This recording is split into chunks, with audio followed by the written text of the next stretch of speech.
ওম নমো ভগবতে বাসুদেবায় নমো। জয় মা লক্ষ্মী। বন্ধুরা, চলছে বছরের সর্বশ্রেষ্ঠ মাস বৈশাখ মাস। আর এই মাসেরই অন্যতম শ্রেষ্ঠ দিন হচ্ছে এই মোহিনী একাদশী। কারণ এই দিনেই ভগবান বিষ্ণু সমুদ্র মন্থনের সময় মোহিনী রূপ ধারণ করেছিলেন দেবতাদের অমৃত প্রদান করার জন্য। তাই আমাদের শাস্ত্র বলছে যে এই দিনে যারা রাতে বা এই ব্রত হয়ে যাওয়ার পর এই খাবারটি গ্রহণ করে, পরিবারের সকলকে খাওয়ায়, তারা সুস্থ, নিরোগ এবং ভগবানের বিশেষ কৃপা লাভ করেন। ফলে জীবনে আসে সুখ, শান্তি, সমৃদ্ধি এবং ঐশ্বর্য। তাই আজকের এই ভিডিওতে বন্ধুরা আমরা জানব যে 2026 সালে কবে আপনারা মোহিনী একাদশী পালন করবেন এবং এই একাদশীর পালনের সময় এবং নিয়ম। এছাড়া এই দিনে আপনারা কি খাবেন, কি খাবেন না, কি করবেন, কি করবেন না। এছাড়া কিছু ভগবানের কৃপা পাওয়ার, জীবনে সৌভাগ্য, অর্থ আসার তুলসী এবং কিছু বিশেষ টোটকা। তাই পুরো ভিডিওটি বন্ধুরা আপনারা মন দিয়ে দেখুন। তো নমস্কার বন্ধুরা, আমি রাজু। আর আমাদের ভক্তের বন্ধু ইউটিউব চ্যানেলে আপনাদের অনেক অনেক স্বাগত। তার আগে বন্ধুরা, আপনার এই একাদশীতে ভগবানের বিশেষ কৃপা পেতে ভিডিওটি একটি লাইক করে কমেন্টে একবার লিখুন জয় শ্রীকৃষ্ণ, জয় শ্রী রাধে। নাম্বার 1, বন্ধুরা 2026 সালে বছরে প্রথম এই মোহিনী একাদশী তিথি শুরু হচ্ছে আগামী রবিবার 26 এপ্রিল সন্ধ্যে 6টা 6 থেকে পরের দিন সোমবার 27 এপ্রিল সন্ধ্যে 6টা 15 পর্যন্ত।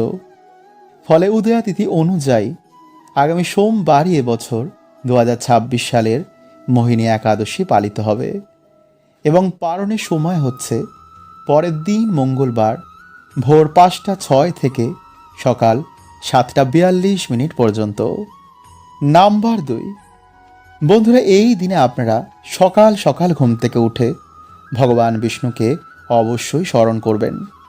নিজের দু হাতের তালু আপনারা এই দিনে সকালে জড়ো করে ওম ভগবতে বাসুদেবায় নমঃ এই মন্ত্র বলে নিজের হাতের তালুতে ভগবানকে দেখবেন এবং এই দিনে সকালে ঘুম থেকে উঠে আপনারা 1 ঘটি জলে সামান্য হলুদ মিশিয়ে নিজেদের বাড়ির সদর দরজায় কিন্তু আপনারা অবশ্যই ঢেলে দেবেন। এতে গৃহে সৌভাগ্য এবং পজিটিভ এনার্জির আগমন হয়।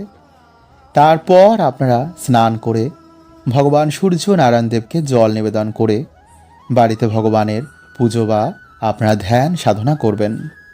নাম্বার 3, বন্ধুরা আমাদের শাস্ত্রে বর্ণিত রয়েছে যে এই একাদশী পালন করলে জন্ম জন্মের পাপ নাশ হয়, মোক্ষ প্রাপ্তি হয়, সৌভাগ্য, সুখ, সমৃদ্ধি ও আরোগ্য প্রাপ্তি হয়। তাই এই দিনে অবশ্যই বন্ধুরা আপনারা কিন্তু গৃহে ভগবান রাধা কৃষ্ণ বা লক্ষ্মী নারায়ণের পুজো দিন। ভগবানের প্রিয় ফুল, প্রিয় ফল, তুলসী পাতা, তুলসী মঞ্জরি, ভগবানের প্রিয় প্রসাদ ভগবানকে অবশ্যই অর্পণ করুন। ভগবানের যে কোনো নাম বা মন্ত্র আপনারা 108 বার এই দিনে অবশ্যই জপ করুন। এতে ভগবানের বিশেষ কৃপা আপনারা অবশ্যই পাবেন। এছাড়া এই দিনে বেশি করে আপনারা দান পুণ্য করবেন, সবার সাথে ভালো ব্যবহার করুন। নাম্বার 4, বন্ধুরা এই দিনে আপনারা পঞ্চরবি শস্য, আমিষ আহার এবং নেশা কিন্তু একদমই করবেন না। এবং যারা এই দিনে মানতে পারবেন না তারা অন্তত এই দিনে নিরামিষ আহার গ্রহণ করবেন। কারণ এই মহা একাদশীতে জীব হত্যা একদমই কিন্তু করতে নেই। এছাড়া এই দিনে আপনারা গাছ, চুলদাড়ি, নখ একদমই কিন্তু কাটবেন না। কাউকে এই দিনে আপনারা কষ্ট দেবেন না। বাড়ি থেকে কাউকেই কিন্তু আপনারা তাড়াবেন না। এছাড়া ঝগড়া, অশান্তি, পরচর্চা এই দিনে একদমই করবেন না। এই দিনে যতটা আপনারা পারবেন বাড়িঘর পরিষ্কার পরিচ্ছন্ন রাখবেন। নাম্বার 5, বন্ধুরা এই দিনে আপনারা একাদশী ব্রত হয়ে যাওয়ার পর বা সন্ধেবেলায় বা রাতের বেলায় ভগবানকে অর্পণ করা যে কোনো পঞ্চ রবিশস্য ছাড়া ভোগ, ফল, প্রসাদ, মিষ্টি, শরবত আপনারা গ্রহণ করতে পারেন।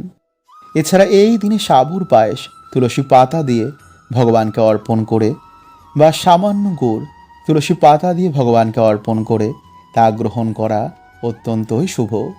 এতে সুস্বাস্থ্য, সৌভাগ্য এবং ঈশ্বরের বিশেষ কৃপা প্রাপ্তি হয়। নাম্বার 6, বন্ধুরা এই দিনে 3টি তুলসী পাতা ভগবানকে অর্পণ করে মানিব্যাগে রাখলে আর্থিক কষ্ট কাটে। এই দিনে 1 গ্লাস জলে 5টি তুলসী পাতা ভিজিয়ে রেখে সন্ধেবেলায় ঘরে ছেটালে নেগেটিভ শক্তি দূর হয়, শান্তি আসে। এছাড়া এই দিনে তুলসী গাছের গোড়ায় প্রদীপ জ্বালালে, জল অর্পণ করলে আমাদের সৌভাগ্য বাড়ে।